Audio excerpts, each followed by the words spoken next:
امریکہ اور اسرائیل کے ایران پر حملوں کے بعد دیگر ممالک کی طرح امریکہ کے مختلف شہروں میں بھی عوام سراپا احتجاج ہیں۔ شہریوں نے حملوں کے خلاف وائٹ ہاؤس کے باہر احتجاجی مظاہرہ کیا۔ نیو یارک، شکاگو اور سین فرانسسکو سمیت دیگر شہروں میں بھی احتجاج ہوئے۔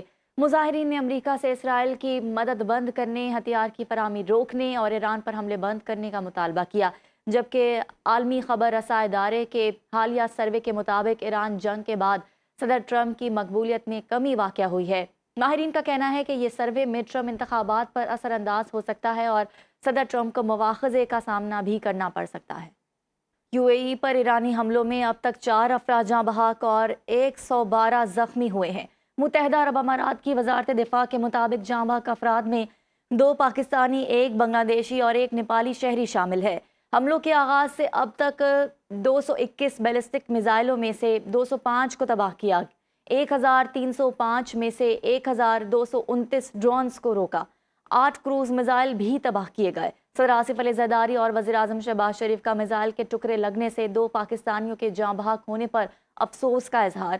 پاکستانی سفارت خانے کو میتیں واپس بھجوانے کے لیے انتظامات کرنے کی ہدایت۔ صدر آصف علی زرداری نے کہا کہ خطے میں جاری کشیدگی دیگر ممالک کو اپنی لپیٹ میں لے سکتی ہے۔ تنازعات کا حل سفارتکاری اور تحمل میں ہے۔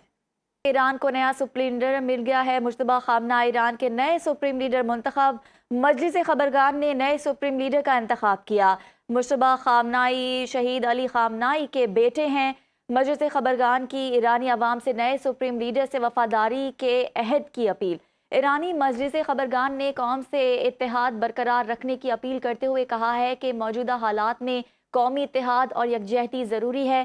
مجتبیٰ خامنہ ای اسلامی انقلاب کے بعد سپریم لیڈر بننے والے تیسرے رہنما ہیں۔ ایران کی نیشنل سیکیورٹی کونسل کے سیکریٹری جنرل علی لاریجانی نے اپنے بیان میں کہا ہے کہ مجلس خبرگان نے خطرات اور حملوں کے باوجود نئے سپریم لیڈر کا انتخاب کیا۔ علی لاریجانی نے کہا کہ موجودہ حساس حالات میں نیا لیڈر ملک کی رہنمائی کر سکتا ہے۔ انہوں نے کہا کہ ایرانی عوام کو نئے سپریم لیڈر کی قیادت میں متحد رہنا چاہیے۔ اسپیکر ایرانی پارلیمنٹ نے بھی مجتبیٰ خامنہ ای کو سپریم لیڈر منتخب کرنے کا خیر مقدم کیا۔ اسپیکر محمد باقر غالیباف نے کہا ہے کہ نئے رہنما کی پیروی کرنا سب کے لیے مذہبی اور قومی فریضہ ہے۔ ایران کی پاسداران انقلاب نے مجتبیٰ خامنہ ای کو ایران کا نیا سپریم لیڈر تسلیم کرتے ہوئے انہیں مبارکباد دی۔ پاسداران انقلاب نے مجتبیٰ خامنہ ای سے اپنی مخلص اور تاحیات وفاداری کا اعلان کرتے ہوئے کہا کہ وہ ان کے احکامات سنیں گے اور انہیں نافذ کرنے کے لیے ہر وقت تیار رہیں گے۔ مجلس خبرگان کی جانب سے مجتبیٰ خامنہ ای کا انتخاب اس بات کا ثبوت ہے کہ اسلامی نظام کی تحریک نہیں رکے گی اور انقلاب اور اسلامی نظام کسی ایک فرد پر منحصر نہیں۔ ایران کی مسلح افواج نے بھی نئے سپریم لیڈر مجتبیٰ خامنہ ای سے وفاداری کا عہد کیا ہے۔ ایرانی صدر مسعود پزشکیان کی مجتبیٰ خامنہ ای کو نئے سپریم لیڈر منتخب ہونے پر مبارکباد۔ کہا کہ مجتبیٰ خامنہ ای کی تقرری ایران کے لیے طاقت اور وقار کے نئے دور کا آغاز ہے۔ ایرانی صدر نے مجلس خبرگان کے فیصلے کو دانشمندانہ اور فیصلہ کن قرار دے دیا۔